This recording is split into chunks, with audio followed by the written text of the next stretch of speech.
నమస్కారం అండి. నా పేరు మండంగి విజయ్ కుమార్. ఇంటి పేరు మండంగి విజయ్ అంటారు. మాది చింతమానుగూడ విలేజ్ అండి, గ్రామం, కురుపం మండలం, పార్వతీపురం మన్యం జిల్లా. మేము ఈరోజు ఇక్కడ గిరిజన సాంస్కృతిక పరిశోధన మరియు ఈ స్వాభిమాన ఉత్సవాల్లో పాల్గొనేందుకు ఇక్కడ మా గిరిజన ఆదివాసీ తెగల్లో సవర ఆదివాసీ తెగల్లో ఇది మా కిన్నెర, మా పూర్వీకులు ఈ విధంగా తయారు చేశారు. ముందుగా దీన్ని కిన్నెర అంటారు. ఓకే, ఇప్పుడు ఈ కిన్నెరలోన ఏంటి వస్తుందంటే ఇది ఆనపకాయ.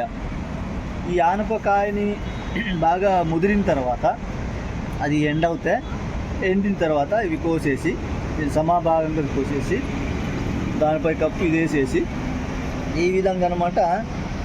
ఈ ఎదురు కర్ర దాన్ని ఒక మోరుడు తీసేసి ఈ విధంగా పుల్లలు తీసేసి ఈ విధంగా కర్ర తయారు చేసి ఈ ఉంటుంది కదండి సెంటర్లోన ఇవి అమరించేసి వీటిపై అనమాట తీగ వస్తుంది, సన్నపు తీగ.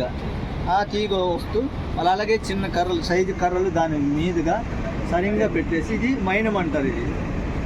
ఈ మైనము మరియు కర్ర ఆ విధంగా అమర్చి వీటిని పెళ్ళిళ్ళలోన కానీ ఏదైనా కష్ట సుఖాల్లోన కానీ వచ్చినప్పుడు దీంతో మీద పిల్లలు కానీ పిల్లలు ఏదైనా బాధపడుతున్నప్పుడు వాళ్ళు బుజ్జిగించడానికి, అలాగే భార్య భర్తలు ఉంటారు చూడండి, ఏమైనా గొడవపడి అప్పుడు దీంతో బుజ్జిగించి ఆ విధంగా లాల్ పాట పాడేసి ఆ విధంగా బుజ్జిగించడానికి ఇది ఆటల్లో ధరిస్తాము. దీన్ని పెళ్ళిళ్ళలో, వేడుకల్లో అన్నింటిలో వాడతారు. ఇది ఒక్క నిమిషం వాయించండి.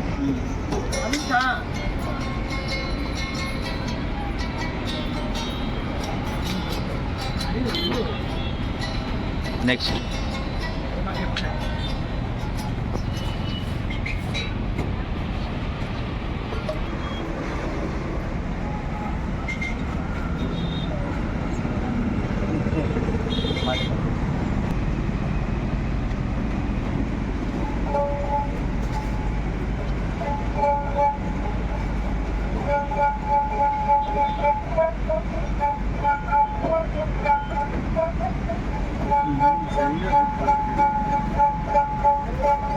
దీని పేరు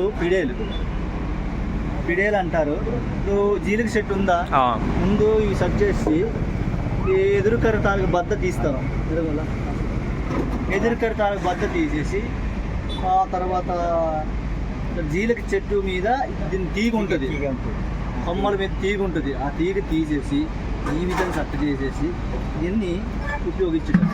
అలాగే ఇది బాగా పలకాలంటే ఒక మైనం ఉంటుంది, మైనం ఇట్లా చేసి ఈ విధంగా పొయ్యాలి. ఇది కూడా సేమ్ తీగ అనమాట, సన్నపు తీగ వస్తుంది. ఈ సన్నపు తీగలో ఈ విధంగా పెట్టి ఈ అక్కడున్న చేసి ఈ విధంగా తయారు చేయడం అనేది ఉంటుంది. బాగా శబ్దం రావాలంటే ఇది దీని మీద ఆధారపడి ఉంటుంది. శబ్దం ఇలా పోతే రాదనమాట, వెళ్ళదు, బయట వెళ్ళిపోద్ది రాగా. కాబట్టి దీన్ని ఇది శబ్దం వచ్చిన దానికి ఉపయోగిస్తాము. అలాగే ఇక్కడ మనం ఎదురుకర్ర బదులుగా ఇది గొట్టం వేసాము, ఏదైనా వాడుకోవచ్చు. గొట్టం వేసాము అదనమాట. యాక్చువల్గా ఇది ఏంటంటే కొబ్బరికాయ చూడు, కొబ్బరి చెప్ప లోపల గుజ్జు మొత్తం తీసేసి ఒట్టి కొబ్బరి చెప్పని అలా కన్నం పెట్టి అలా చేశారు, పెట్టేసి ఆ గుజ్జు తీసేసి ఆ విధంగా. ఇది సర్ణం, పెద్ద కప్పలు ఉంటాయి కదా, దాని సర్మం లేదా మేక సర్మం, మేక తోలుతాం. ఈ విధంగా వచ్చేసి ఇది పెళ్ళిళ్ళకి, పండగలకి ఆ విధంగా ఇది ఉపయోగిస్తారు. ఆ రోజుల్లో అల్లికలు లేని సమయం ఏం చేసేవారంటే మా ఆదివాసీలు వీటి మీద విత్తనాలు ఉంచేవారు. వీటి మీద విత్తనాలు ఉంచితే ఈ పురుగులు కానీ ఇది కానీ వాళ్ళే ప్రసక్తి అనేది, అవకాశం అనేది రాలేదు. అదొకటి బుగ్గి మనం పొయ్యి కర్రలు పెడతామా, దాని తాలూకు బుగ్గి కలుపుకుంటూ విత్తనాలు దాచుకోవడానికి ఉపయోగించేవారు. నెక్స్ట్ అది నీరు వాడడానికి